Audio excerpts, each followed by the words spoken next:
एक इंपॉर्टेंट सूचना आप लोगों के लिए। सबसे बड़ी बात क्या है कि आपका एयरफोर्स का फॉर्म फिल होना स्टार्ट होने वाले हैं 1-2 दिन में। तो आपको ऐसे कौन कौन से डॉक्यूमेंट्स चाहिए जो कि फॉर्म फिल करने के लिए नेसेसरी है। पहली इंपॉर्टेंट बात, कई बार क्या होता है कि हमने पढ़ाई बहुत अच्छे से करी है और हमें जो डॉक्यूमेंट चाहिए वो हमारे पास है नहीं फॉर्म फिल करने के लिए, या फिर हमने जो डॉक्यूमेंट मांगे उसने हमने कुछ और ही भर दिया है। तो इस वजह से हमारा फेज 1 का एडमिट कार्ड नहीं आएगा। आपने जितनी भी मेहनत की है वो बेकार है, उसका कोई मतलब नहीं रह जाता। तो ध्यान से आप लोगों को ये वीडियो देखना है और पूरा कंप्लीट इसको जानना है। ठीक, तो पहला पॉइंट क्या है कि फॉर्म फिल करने के लिए किन किन डॉक्यूमेंट्स की नेसेसरी होगी वो देख लेते हैं हम। तो सबसे पहले आपके पास क्लास 10th की मार्कशीट और क्लास 12th की मार्कशीट होना नेसेसरी है। मैं एक पॉइंट क्लियर कर दूं, आप लोग बार बार कमेंट कर रहे थे। वो पॉइंट क्या है कि जिन लड़कों ने इस बार 12th किया है और अभी जिनकी मार्कशीट नहीं आई है ओरिजिनल, तो वो फॉर्म अप्लाई नहीं कर सकते। क्यों नहीं कर सकते? क्योंकि 10th और 12th की मार्कशीट स्कैन होके जाती है। ठीक है, अब आपकी जो ऑनलाइन वाली मार्कशीट है, जो जेरोक्स है आपके पास, उससे स्कैन नहीं हो सकता क्योंकि उस पर एसआर नंबर नहीं होगा, मार्कशीट का एसआर नंबर नहीं होगा। इसलिए ओरिजिनल मार्कशीट जिनके पास है वही फॉर्म को अप्लाई कर सकते हैं।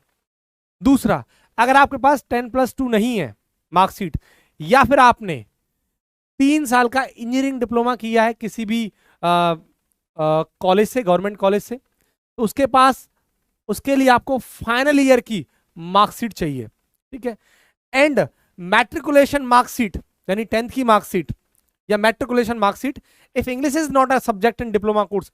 अगर आपके 3 साल के डिप्लोमा में 3 साल के डिप्लोमा में इंग्लिश नहीं था तो आपके पास मैट्रिकुलेशन वाली मार्कशीट चाहिए जिसमें इंग्लिश था। इंग्लिश तो नेसेसरी है।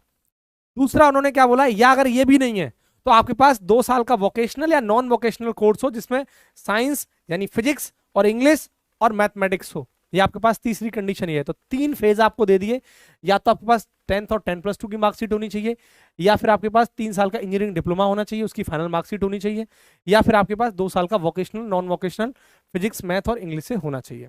ठीक, आगे इसमें जो सबसे बड़ी बात है कि आपका जो पासपोर्ट साइज का फोटो होना चाहिए, और फोटो अप्रैल से पहले का नहीं होना चाहिए। टेकन नॉट बिफोर अप्रैल 2022, अप्रैल 2022 से पहले का फोटो नहीं होना चाहिए। फोटो का साइज 10 KB से 50 KB, ये साइबर कैफे वाले का काम है। ठीक है, आगे front portrait in light background with head gear except for the Sikh.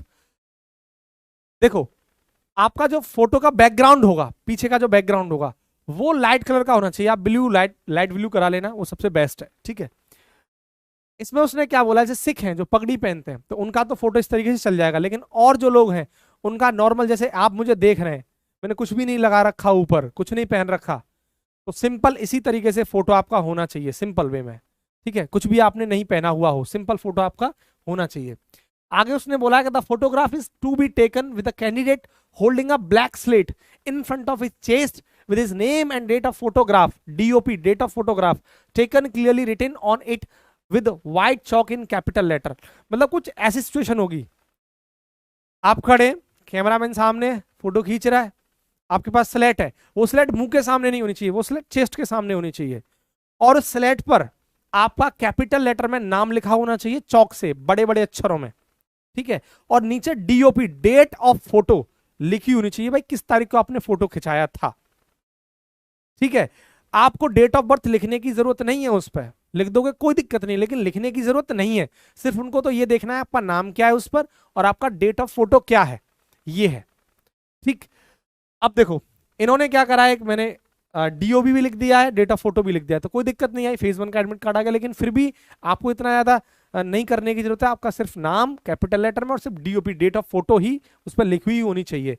एक भाई साहब ने तो क्या करा है, उनके पास स्लेट ही नहीं है, व्यवस्था ही नहीं थी उनके पास, उन्होंने आज ऐसी फॉर्म फिल कर दिया, तो फेज 1 का एडमिट कार्ड तो आ गया, लेकिन ये रिस्क है। क्या है? रिस्क है। मान के चलो नहीं आया तो फिर क्या करोगे? तो मेरा कहने का मतलब है कि कोई इस तरीके से मत करना। उन्होंने जो कंडीशंस बोली हैं वो आपको जरूर फिलफिल करनी चाहिए। आपके पास एक स्लेट होनी चाहिए, उस पर नाम लिखा होना चाहिए, डेट ऑफ फोटो लिखाना होना चाहिए, तो ये आपको जरूर फॉलो करना है। ठीक है, आगे उसने बोला है कि candidate left hand thumb impression यानी बाएं हाथ का अंगूठा, ठीक है, ये आपको उसने मांगा है, साइज आपका इतना है, वो आपका साइबर कैफे वाले का काम है। कैंडिडेट सिग्नेचर इमेज, ठीक है, कैंडिडेट को अपने सिग्नेचर करने हैं, देखो इस तरीके से सिग्नेचर है। मैं आपको एक बात बता दूं, ऐसा कई बार हुआ है कि कुछ लड़के क्या करते हैं, यहाँ तो कुछ जब फॉर्म भरेंगे आप, तो आपने फॉर्म भर दिया, आपने सिग्नेचर कर दिया इंग्लिश में, और जब आप फेज 2 के लिए जा रहे हैं, जब आप जीडी के लिए जाएंगे, जब आपका पीएफटी होगा, तब आप जाओगे वहां, तो वहां जब फॉर्म भरा जाएगा तो वहां उसने इंग्लिश में कर दिया या हिंदी में कर दिया। तो जैसे सिग्नेचर आपने इस फॉर्म में अप्लाई किए हैं, वही सिग्नेचर आपके फेज 2 में चाहिए, वरना आपको आगे दिक्कत आएगी, बढ़िया वाली दिक्कत आएगी। फिर ये चीज ध्यान रखना। तो जैसे आप हिंदी में कर रहे हैं यहाँ पर, तो वहां को भी आपको हिंदी में करना है, यहाँ अगर आप इंग्लिश में कर रहे हैं तो वहां भी आपको इंग्लिश में करना है। इस चीज पर खासकर आपको ध्यान देना है, ठीक है। इसके बाद कैंडिडेट पेरेंट्स, फादर या mother, guardian signature image if candidate is below 18 year the date of filling the online application. अगर कैंडिडेट 18 साल से उनकी कम उम्र है, ठीक है, 17.5 से फॉर्म भरा जा रहा है, तो मान चलो 17.5 से ऊपर है, 18 से कम है, तो उनको क्या करना है, उनका ऑनलाइन एप्लीकेशन के अंदर फादर और मदर के सिग्नेचर इमेज लगेगी। ध्यान रखना, सिग्नेचर की इमेज, उनमें से किसी इमेज लगेगी, सिग्नेचर की इमेज, ये भी आपको ध्यान रखना है।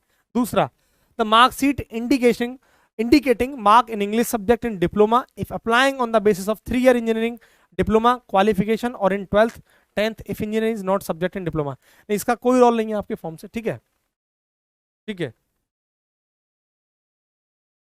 आगे आपकी जो फीस होगी वो 250 रुपये होती है, ठीक है। ये आप तो बस साइबर कैफे वाले को 250 रुपये पकड़ा देना, 250 रुपये लेगा, 50 रुपये फॉर्म भरने के, 300 रुपये आपसे ले लेगा, वो अपना भर देगा, जो भी बैंक से डेबिट कार्ड वेबिट कार्ड, आपको इस पर ज्यादा नहीं सोचना है, ठीक है। आगे, candidate must have his valid email ID and mobile number for successful online registration. ये पॉइंट बड़ा जरूरी है, बहुत ज्यादा मैंने ऐसी प्रॉब्लम फेस करी है, लड़कों को बहुत बार देखा है। अब होता क्या है कि जिस साइबर कैफे वाले से उन्होंने फॉर्म भरवाया, मोबाइल नंबर भी उसी का लगा दिया, या फिर ईमेल आईडी, तो मोबाइल नंबर तो फिर भी अपना या घर का लगा देगा, ईमेल आईडी उसी की लगा देगा।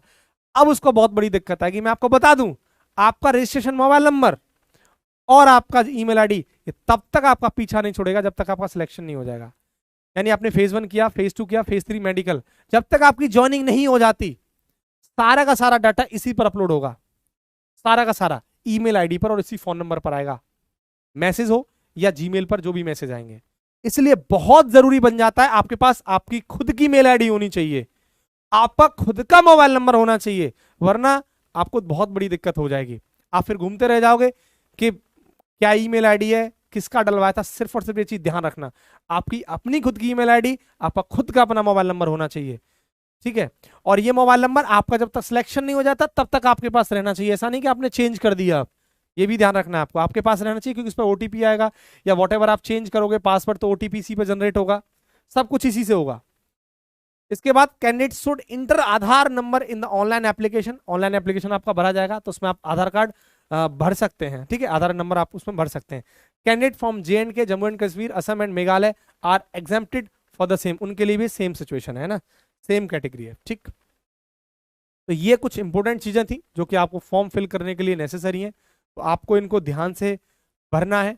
और क्योंकि अगर कहीं भी गलती से फॉर्म में मिस्टेक हो गई तो आपकी सारी मेहनत बेकार हो जाएगी, तो इसलिए बहुत जरूरी था ये आपको सूचना देना। ठीक है, इसके बाद किसी नेक्स्ट वीडियो में मिलते हैं।